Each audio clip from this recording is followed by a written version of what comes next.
Another day, another vlog. Hi everyone, this is Camila again with another mini vlog. Ngayong araw nga ay isasama ko kayo na mag-grocery sa Robinsons Supermarket. Every 2 weeks nga ay nag-restock na talaga ako ng mga groceries sa bahay, lalong-lalo na ay masiba talaga akong tao at mahilig talaga akong magluto. Ngayon nga lang ako nagkaroon ng oras para magka-vlog ng pag-grocery since wala naman akong pasok bukas.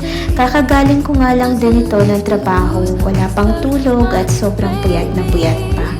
Pero hindi nga talaga kaya na ipagpabukas pa yung pag-grocery since maliit na nga lang yung stock ko sa bahay na pagkain at hindi ko nga din talaga gusto na palabas-labas ng bahay para lang bumili ng makakain. So, as you can see, karamihan sa mga binili ko ay junk foods and canned foods. Pero namamalengke pa din naman ako guys every time na umuwi ako galing ng work para isahan na lang at hindi na time consuming. And friendly reminders lang po, wag po tayong masanay na puro canned foods lang yung kinakain o niluluto natin. Dapat marunong ka rin dumiskarte kung paano mo siya hahaluan ng mga healthy ingredients like veggies or anything.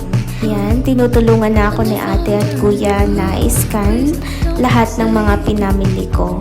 And saktong-sakto nga rin talaga kasi bumibisita sina ate at kuya sa bahay. Kaya kailangan talaga ng stock sa bahay para hindi na palabas-labas.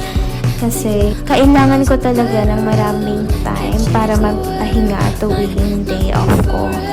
So ayan, malapit na nga kami matapos dyan.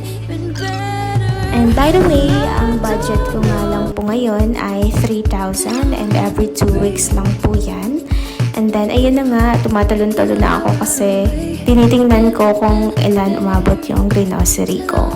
And fortunately, sakto naman yung budget ko. Yun lang, see you again on my next vlog. Bye!